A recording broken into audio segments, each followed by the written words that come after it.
सभापती महोदय, एका अत्यंत गंभीर विषयाकडे आपल्या माध्यमातून लक्षवेधीच्या माध्यमातून लक्ष वेधू इच्छितोय। मुंबई शहराची साफसफाई करण्याचं काम मुंबईतल्या सामाजिक संस्था त्या ठिकाणी करतात। मग त्याच्यामध्ये महिला सहकारी संस्था आहेत, महिला बचत गट आहेत, बेरोजगारांच्या सेवा संस्था आहेत, अपंग आहेत आणि सभापती महोदय घराघरातून किंवा परिसरातून कचरा गोळा करून स्वच्छ मुंबई प्रबोधन अभियान अंतर्गत या ठिकाणी हे काम करतात। परंतु सभापती महोदय, याच्यामध्ये 2 ते 2.5 हजार अशा प्रकारच्या संस्था आहेत आणि 75,000 स्वच्छता कर्मचारी आहेत। परंतु मला कळत नाही की आता एकच ग्लोबल टेंडर काढतायत आणि ते आहे 1200 कोटीचं 4 वर्षासाठी।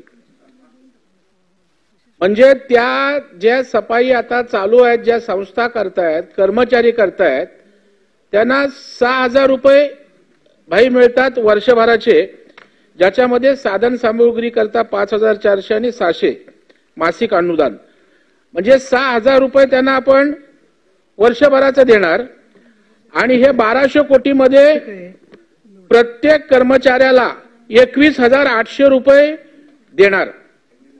म्हणजे 6,000 रुपयात जे काम चालू आहे ते तुम्ही 21,800 ला देणार आहात। त्याचबरोबर तुम्ही त्या ठिकाणी 75,000 त्या ठिकाणी सर्वसामान्यांवर बेरोजगाराची कुऱ्हाड त्या ठिकाणी आपण चालवणार आहात।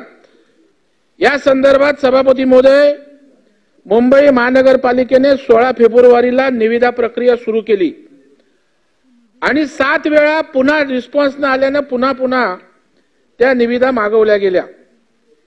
हे फार मोठी प्रभावशाली कंपनी आहेत। त्या कंपन्या कोण आहेत त्यांची नावं मला या ठिकाणी पाहिजेत।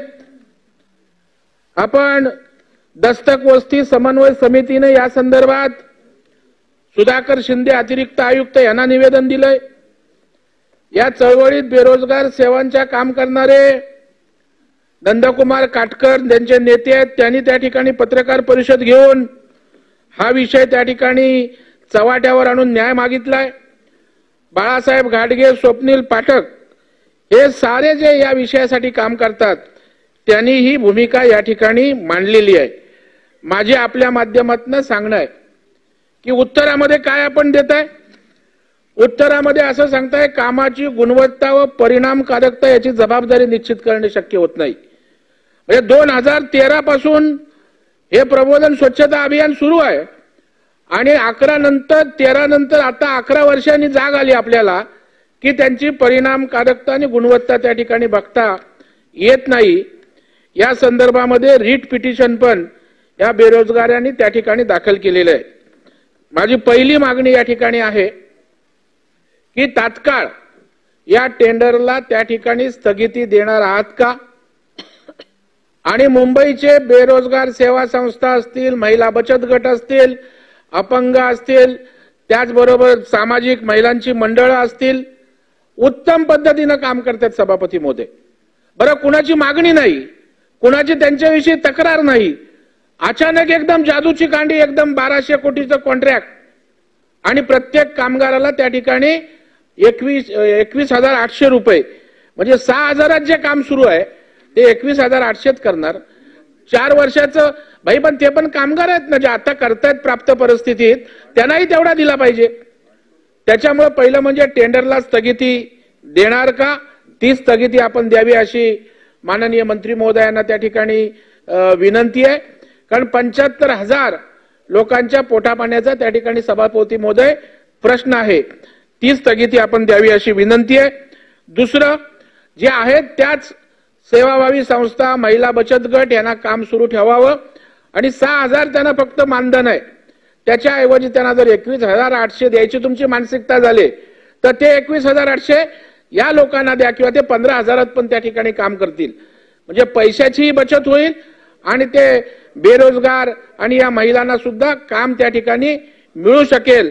तर तशा प्रकारे त्यांचं मानधन त्यांना जो काही पगाराच्या स्वरूपात देतो तेही त्या ठिकाणी आपण वाढवणार का, अशा प्रकारचा माझा दुसरा त्या ठिकाणी प्रश्न सभापती महोदय आहे आणि मी अपेक्षा करतो की या संदर्भात अनेक मुख्यमंत्र्यांनाही पत्र आमच्या मुंबई फेडरेशनचे अध्यक्ष बाळासाहेब घाडगे यांनी दिलेलं आहे आणि प्रत्येक आघाड्यांवर त्या ठिकाणी यंत्रणांना पत्र दिलेली आहेत. त्यामुळे हा विषय गांभीर्याने घेऊन माझ्या या 2 मागण्या या ठिकाणी पूर्ण कराव्या. कारण 75,000 लोकांच्या रोजीरोटीचा प्रश्न, एका माणसाला तुम्ही ताकदवान करणार आहात, त्याला 1200 कोटी देणार आहात की 75,000 लोकांचा रोजगार आपण सिक्युअर करणार आहात. या 2 ज्या गोष्टी, टेंडर रद्द करणं आणि यांचं मानधन वाढवून देणं, यावर माननीय मंत्री महोदयांनी त्या ठिकाणी आम्हाला दिलासा द्यावाशी विनंती. सभापती महोदया, मुंबई शहरामध्ये लाखो लोक झोपडपट्टीमध्ये राहतात आणि या लोकांकडे देखील, या झोपडपट्टीमध्ये देखील स्वच्छता असावी या कारणामुळे 2001ला काही निर्णय घेण्यात आले आणि त्याच्यानंतर स्वच्छ मुंबई प्रबोधन अभियान हे 16/1/2013ला स्थायी समितीचा 965 क्रमांकाने ठराव घालून हे मंजूर करण्यात आलं. सन्मान्य ज्येष्ठ सदस्य आदरणीय प्रवीणजींनी या ठिकाणी सांगितले की जे कॉन्ट्रॅक्टर याच्यामध्ये सहभागी झालेले आहेत त्यांची नावं आपल्याला पाहिजेत, परंतु निविदा जरी झालेली असली तरी निविदा अजून उघडण्यात आलेली नाहीत. त्याच्यामुळे 4 कंपन्यांनी त्याच्यामध्ये सहभाग घेतला एवढंच माहिती आहे, परंतु त्या निविदा कुठच्या आहेत, कोणाला मिळाल्या आहेत किंवा काय याच्यावर कसलाच निर्णय झालेला नाही. परंतु आज सन्मान्य सदस्यांनी जी भूमिका या ठिकाणी मांडली की जी संस्था किंवा ज्या स्वयंसेवी संस्था या ठिकाणी काम करतायत त्यांच्यावर अन्याय होणार नाही किंवा अन्याय होऊ नये ही भूमिका आपली आहे आणि तीच भूमिका शासन म्हणून आमची आहे. या संपूर्ण जे काही टेंडर असेल, निविदा असेल, ते किती कोटीचा आहे, त्याच्यामध्ये काय काय इन्क्लूड केलेलं आहे, याची सगळी माहिती घेतल्याशिवाय, पारदर्शकपणाने माहिती घेतल्याशिवाय ही निविदा उघडू नये अशा सूचना महानगरपालिकेला दिल्या जातील.